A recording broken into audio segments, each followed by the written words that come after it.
قلم اب حمد رب مقصود ہے، تیرا میرا سب کا جو معبود ہے، چل قلم۔ بچوں، آج ہم آپ کی درسی کتاب سے مولانا شاہ ابو الحسن ادیب کی لکھی ہوئی نظم حمد پڑھیں گے۔ حمد، مولانا شاہ ابو الحسن ادیب۔ بگڑی سب کی بنانے والے، میرے کام بھی تیرے حوالے، ہر ذرے میں جلوہ تیرا، پھیلے ہر سو تیرے اجالے، ایک تیری ہی ذات ہے جس کو ہم ہیں سجدہ کرنے والے، تیری قدرت کے ہیں مظہر چاند ستارے ندی نالے، کشتی پار لگا دے میری، کشتی پار لگانے والے،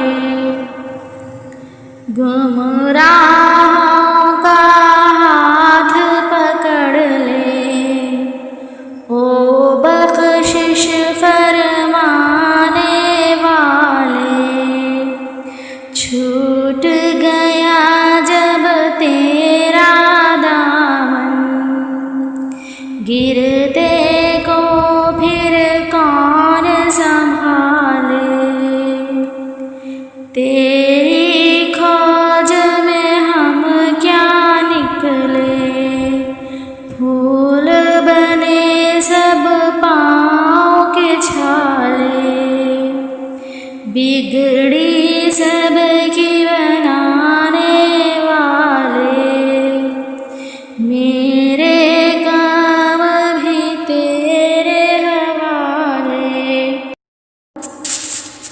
بچوں، اللہ تعالیٰ کی تعریف میں لکھی جانے والی نظم کو حمد کہتے ہیں۔ حمد میں اللہ کی کبریائی اور اس کے اسماء الحسنی کا بھی ذکر کیا جاتا ہے۔ بچوں، اس نظم میں شاعر مولانا شاہ ابو الحسن ادیب اللہ تعالیٰ کی تعریف بیان کرتے ہوئے اللہ سے دعا کر رہے ہیں کہ بگڑی سب کی بنانے والے، میرے کام بھی تیرے حوالے۔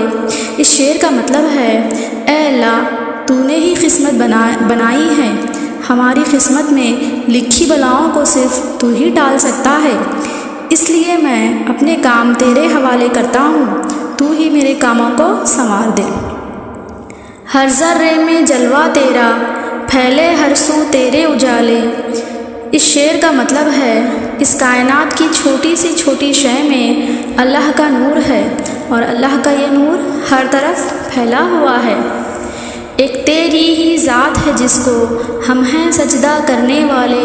اس شعر میں شاعر کہہ رہے ہیں، اے اللہ، ہم صرف تیری ہی عبادت کرتے ہیں، سجدے کے لائق تیری ہی ذات ہے، اور ہم تجھ کو ہی سجدہ کرتے ہیں۔ تیری قدرت کے ہیں مظہر چاند ستارے ندی نالے۔ اس شعر میں شاعر کہہ رہے ہیں کہ رات میں آسمان پر چمکتے ستارے، یہ پانی سے بھرے ندی اور نالے سب اللہ تعالیٰ نے بنائے ہیں۔ ان سب سے اللہ کی طاقت ظاہر ہوتی ہے کہ اللہ نے یہ دنیا اور اس میں موجود ہر چیز بنائی ہے۔ کشتی پار لگا دے میری، کشتی پار لگانے والے۔ اس شعر میں شاعر نے استعارے کا استعمال کیا ہے۔ زندگی کے لیے لفظ کشتی مستعار لیا گیا ہے۔ بچوں، آسان الفاظ میں اس شعر کا مطلب ہے، جس طرح ملاح سمندر میں آنے والی مشکلات سے کشتی کو بچاتے ہوئے کنارے پر لے آتا ہے، اسی طرح شاعر اللہ سے کہہ رہے ہیں کہ اے اللہ، تو ہی اس دنیا کے نظام کو چلانے والا ہے، مجھے اس دنیا کی زندگی کے دھوکے سے بچاتے ہوئے کامیاب کر دے اور منزل کو پہنچا دے۔ گمراہوں کا ہاتھ پکڑ لے او بخشش فرمانے والے۔ اس شعر میں شاعر کہہ رہے ہیں کہ اے اللہ، جو لوگ تیرے راستے سے بھٹک گئے ہیں تو ان کو سیدھا راستہ دکھا دے اور معاف کر دے، کیونکہ تو معاف کرنے والا ہے۔ چھوٹ گیا جب تیرا دامن، گردے کو پھر کون سنبھالے۔ اس شعر میں شاعر اللہ سے مخاطب ہو کر کہہ رہے ہیں کہ اے اللہ، اگر تو ہم پر رحم نہ کرے، ہمیں سیدھے راستے پر چلنے کی توفیق نہ دے، تو پھر بھلا کون ہے جو ہماری مدد کرے۔ اے اللہ، تو ہی ہمارا مددگار ہے، ہمیں ہر مشکل اور آزمائش میں سہارا دے۔ تیری کھوج میں ہم کیا نکلے، پھول بنے سب پاؤں کے چھالے۔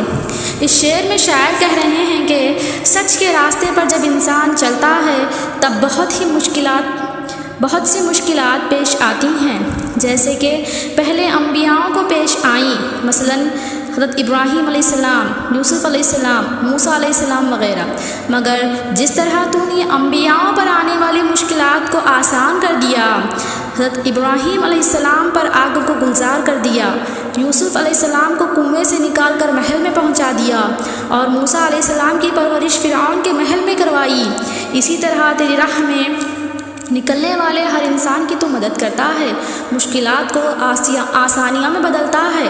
اب ہم تیرے راستے پر نکلے ہیں، بے شک تو ہماری راہ کی مشکلات کو دور کرے گا۔